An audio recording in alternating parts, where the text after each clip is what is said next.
You're listening to the ADHD Support Talk Radio podcast. ADHD Support Talk is sponsored by addclasses.com. Visit www.addclasses.com to sign up for free webinars and workshops today. Well, hello and welcome back to ADHD Support Talk Radio. I'm your co-host, Lynne Edris, and as a productivity coach, I help overwhelmed professionals reduce procrastination, improve time management, and get more done with less effort so that they have more time or energy and even more money for what they love most. So as you guys know, I'm a woman with ADD myself. So I've been where so many of my clients are and where so many of you are, and I've come out the other side, so to speak. So I've gone from living in that constant state of chaos and overwhelm and underperformance that we all know far, far too well, to living a life of more success and fulfillment than I ever once dreamed was possible.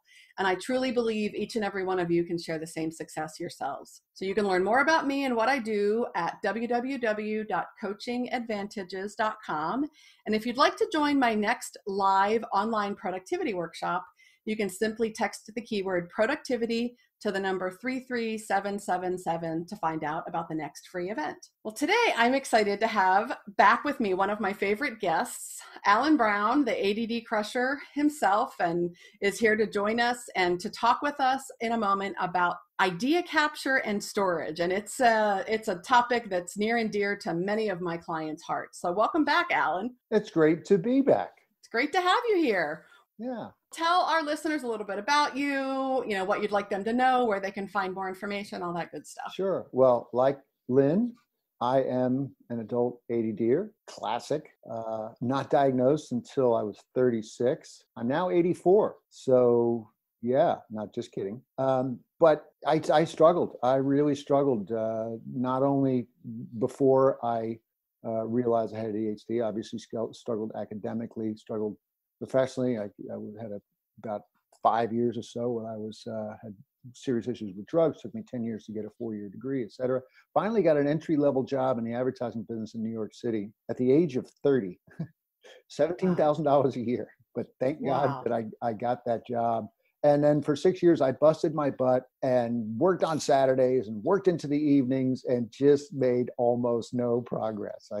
At the age of 36, or really it was about 35, I was a low-level executive. Luckily, I didn't look my age. So, all my peers were like 8 years younger than me, but at least 8 years younger than me. But I was a low-level executive and making mid-five figures, which is pretty much poverty level, even back then, trying to live in New York City. But I then learned a couple of brain hacks, one of which I got from an audiobook from Deepak Chopra's 7 Laws of Spiritual Success, which is just observing the noise in your brain and acknowledging that it's mostly a lot of baloney. And that allowed me to help me to, recognize that and quiet my mind. Learned a few other things from audiobooks because I'm a very poor reader. And long story short, I started to sort of curate these brain hacks, as I called them.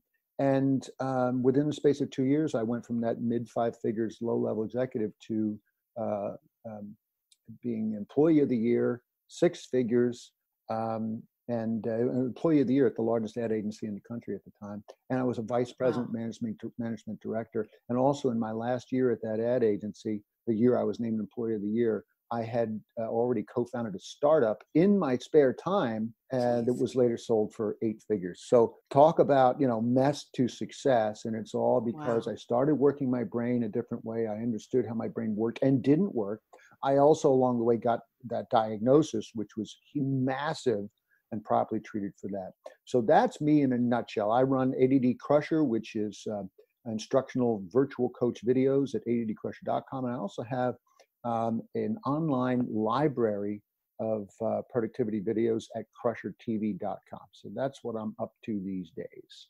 And it's quite a bit, and it always is. And I love to have you on the show because I love the way that you talk about things and the way you present things. And I think that the advice that you give and the information that you provide is very practical and very usable and very useful. So the whole idea capture and storage piece is huge for our tribe, right? For my clients, I hear about this all the time.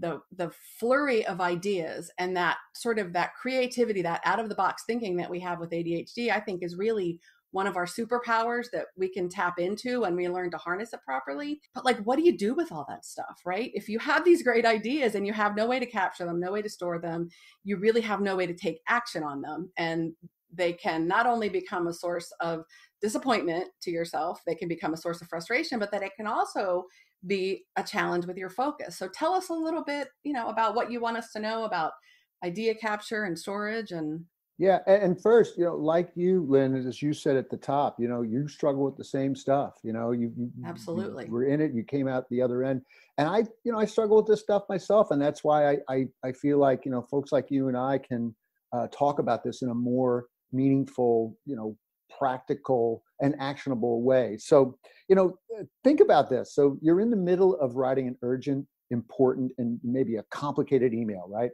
And just as you're finally getting like into the zone, you get this random cool idea for a new side hustle or for the perfect birthday gift or for your friend or for a killer social media post, right? So now you've hit that dilemma, right? Do you try to stay in the zone on this email and then risk forgetting that great idea? Or do you jump out of the zone to capture that idea somewhere and then risk losing the momentum you had on that critical email? Right? How about this one?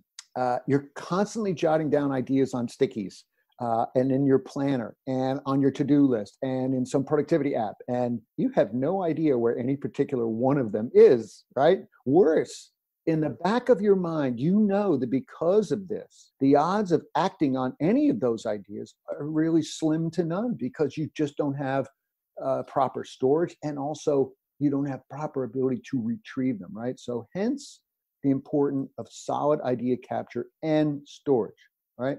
We're always having new ideas, but few of us have the ability to hold them in our short-term memory, right?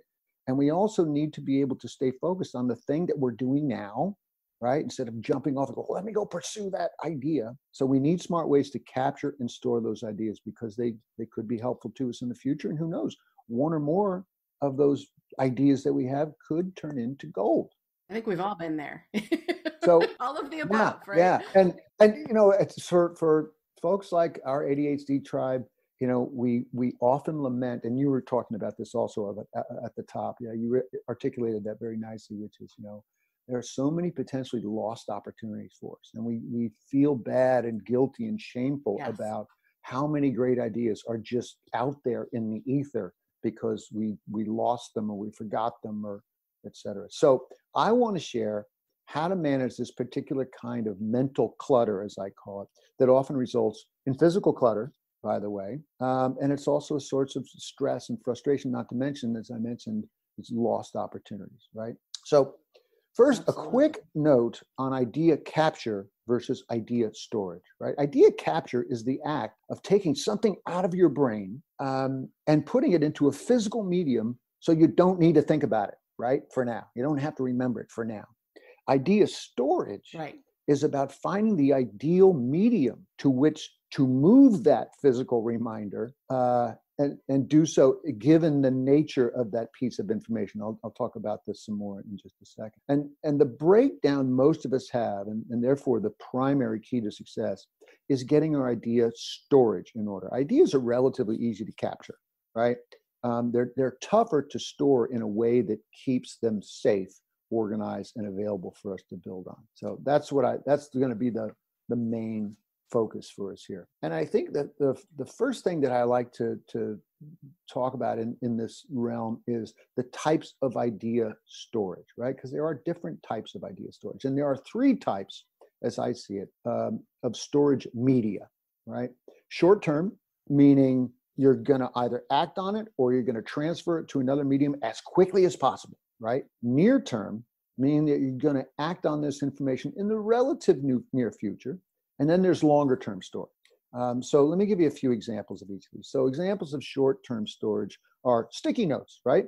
A voice recorder. You turn that on and say, hey, I got this idea for blah, blah, blah. Or the notes feature on your mobile phone. Or it could even be, just some chicken scratch on a napkin, right? That classic, entrepreneur's idea board is, the napkin at the restaurant. Absolutely. The reason these are short term is that you've got to get these ideas out of these media. Otherwise, you're going to end up with the classic, that wall of stickies, right? Or a bunch of notes in your phone that you never look at, let alone do anything with, or you'll misplace it, right? Or you've got this pile of napkins somewhere, and hence the need for near-term and longer-term storage. So near-term media are, for instance, your planner, your calendar, or your to-do list, if you're operating from any one of those, and hopefully you are operating from at least one of those. These are for things you're going to be acting on in the relative near term, whether that's this afternoon, this week, or even up to like a month from now. For those kinds of timelines, you ideally want to capture those in your planner or to-do list or your calendar, or bring them as soon as possible into your whatever your other near-term medium is, lest they turn into a collage or get lost, as I mentioned. And then longer-term storage media are for those things that don't have any urgency to them. It will actually tend to be your bigger ideas, right?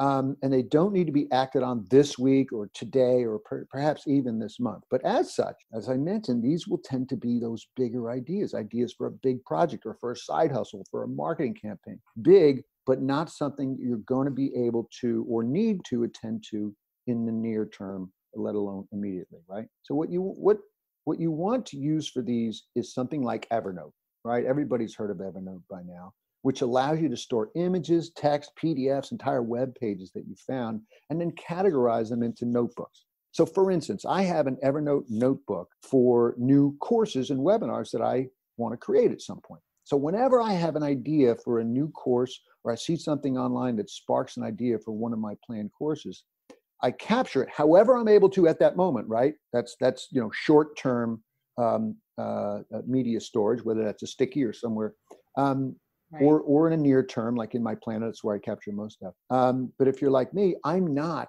in Evernote every day. I am in my planner every day, so I know that if I capture a big, longer-term idea there, it'll be safe until I then can move it into Evernote, which for me is my longer-term storage. Now, again, if you are someone who uses Evernote all the time, like you're always in that app, then that can be both your short term, your near term, and your long term. That's fine. But I'm guessing that most folks are not super into Evernote. So the next, I just want to talk about the importance of having really good longer term media, because this is really where the rubber meets the road. If you just had good short term collection and near-term storage, et cetera, and even some longer-term storage, that's great, because at least you won't have the clutter. You won't have that confetti of ideas flying around in your head, let alone flying around in your office, whatever. But so I shared some examples of longer-term items. There's these big projects, an idea for a new business, maybe even ideas for your big bucket list trip to Australia next year, et cetera. The importance of capturing those in long-term media is not just so that you don't forget them, but just as importantly, so that you can build on them, right? Yes. So that's the power of idea capture for the longer term. You can't do that in a sticky, right? So you come up with a sticky idea, you put it on the sticky, you don't really have a way to build on that when you even if you can find the sticky again, right? You don't really have a way to come back to it and add more stuff to it. You can't do that really on the notes in your phone. You can't really do that in your planner or your calendar or your to-do list, because big ideas generate related ideas.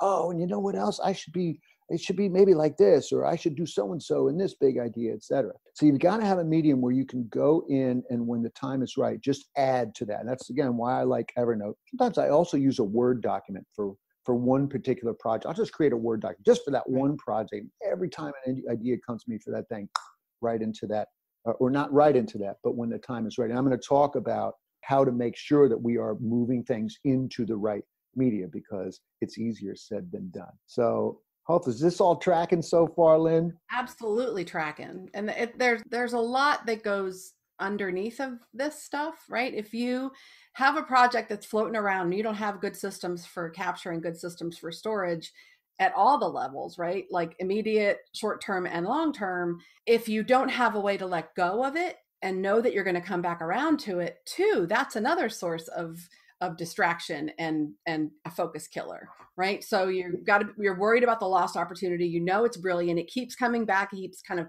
popping in, you know, like those mental gerbils, interrupting you when you're trying to focus on something else. And it's really hard to let go of. It really can be such a pervasive problem if we don't have a process and a system for managing these things from, like, you know, inception, from the moment the thought pops up to whatever it is that you decide to do with it the whole way through. Huge. Yep. Yep. Yes. And you really nailed something powerful there, which is going to be the thing that I'm going to sort of wrap things up with, which is, okay, great, Alan, I've got all these, you know, storage media set up, but how do I remember to go back in and look at them? Right. Right. Or, right. you know, so I'm going to get to that, which is, I'm so glad you brought up.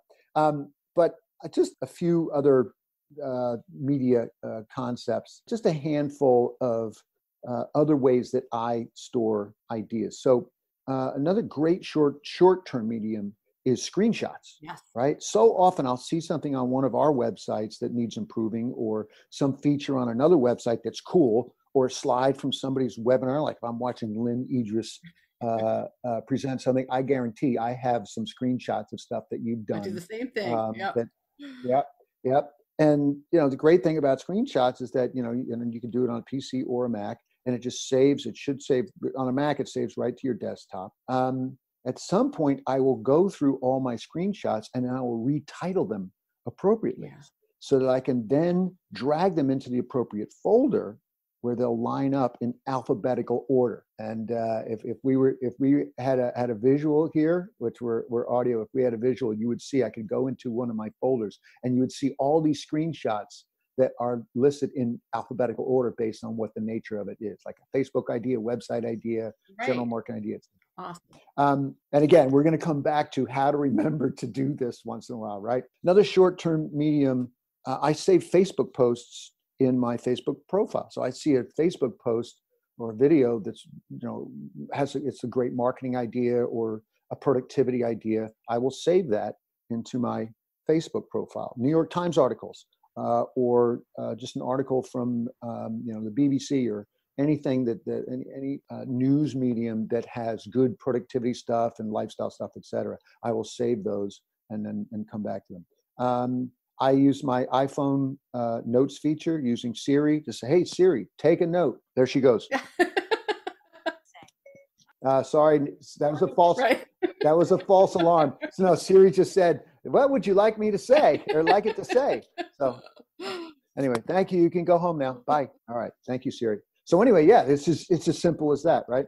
Now for near and longer term storage, a couple of just quick ones before I kind of get to the big finish here. You know, email folders, right?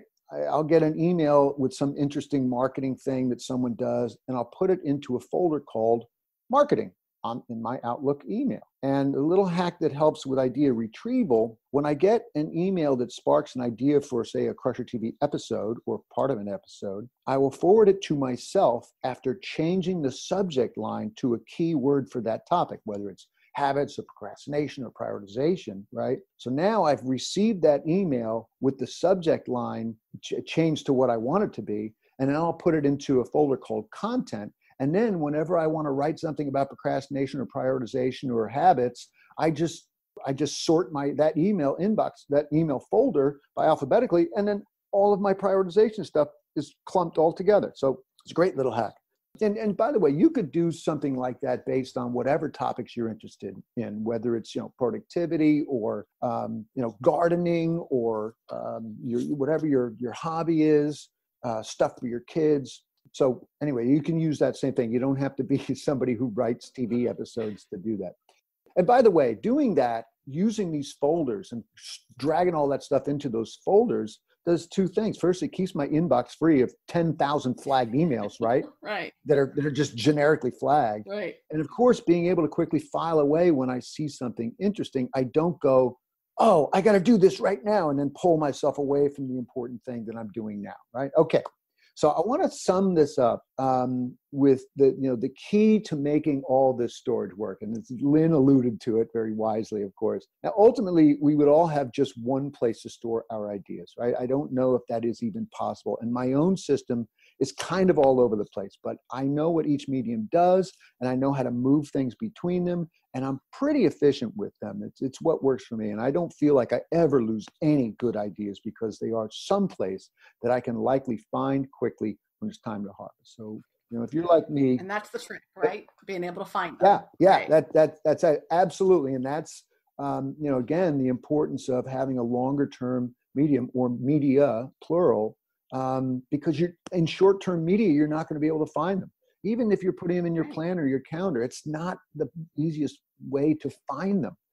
But if you've got one or two media that help you sort things alphabetically or have separate notebooks or folders or whatever, that's the way to do that. So, well, let me first just say that ultimately, you need to be okay with 2 or 5 or more different storage media. Again, it's got to be whatever works for you. One of my clients in our group coaching came up with this great phrase, and she was coming to the realization that she really needed to kind of be okay with the way her ADHD brain worked, and just do things based on that, not on some expectation of how other people are going to do it. She says, so now I just do it, meaning that she does it however her ADHD says I need to do it. Right. So whatever works for you, just do it. All right.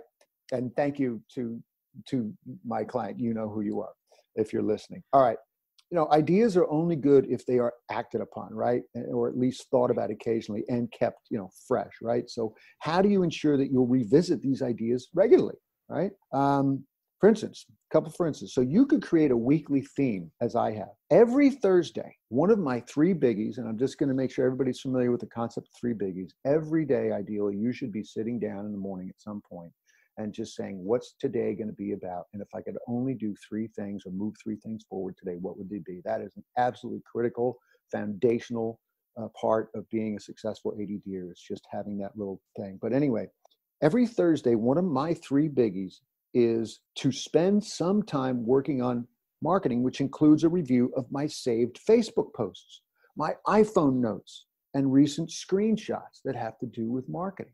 Well, every Thursday, I will spend a little bit of time doing some of that and sorting through those ideas and putting them in the right place, moving them from short-term media to longer-term media, etc. All right.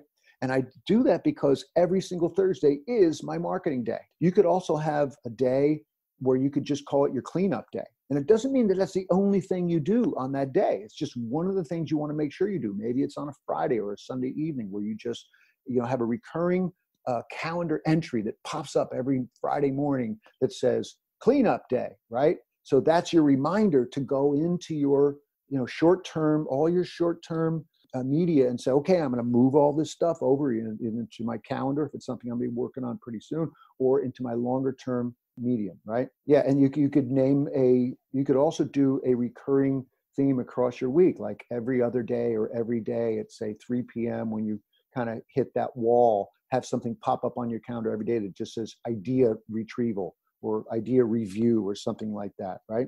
And a key there is to make sure that you block off a little bit of time to do that, right? Not that you don't want to just have it pop up and go, oh, I'm not going to do that today, but, block off 15, 20, 30 minutes every time that thing pops up. Have it already blocked off in your calendar so that you are much more likely to do it. By the way, anything that you calendarize and set a time and a place of doing, you double the chances of that thing being done. So there's a little bit of productivity science for you.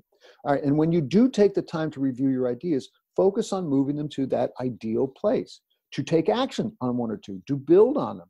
And of course, discard those that you look at and think, you know what, this really wasn't that good an idea after all. Or, that ship. We have those too, right? Yeah. Or this and right, well, you know what, that ship has already sailed because that deadline came and went or whatever. Or, hey, I already did this, right? My favorite, right? A great time to review them in addition to regular scheduled times is when you have otherwise unproductive downtime. So for instance, when I'm on a plane and I don't want to pay $34 to get the Wi-Fi, right? Or on a train, or seriously, even if I'm at a doctor's office and I'm waiting for a while, I will go open up my laptop and just start sorting these things. You don't need Wi-Fi to do that typically. And it's just a great way to use downtime that is much better than going on your Instagram or scrolling through Facebook or looking at the news headlines.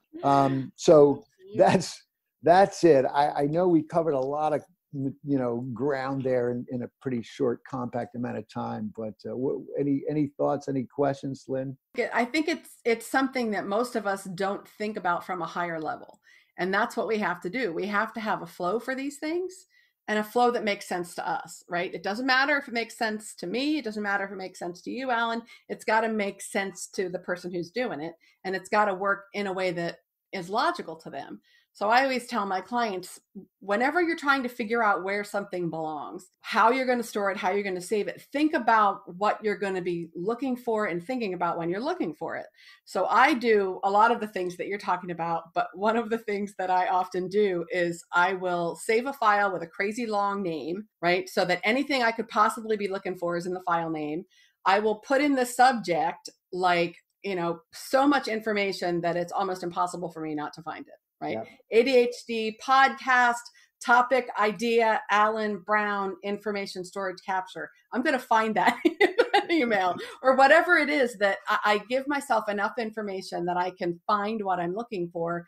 And that whole making sure that you carve out time regularly to go through these things, that has to be a part of it, or you're not going to be able to let go of things and put them in that long-term storage and know that they're going to be taken care of with any degree of faith. By the way, and that's huge. Yeah, and I have to say, you just reminded me of another really important reason that stuff needs to ultimately, the biggest stuff really needs to be moved into long-term storage.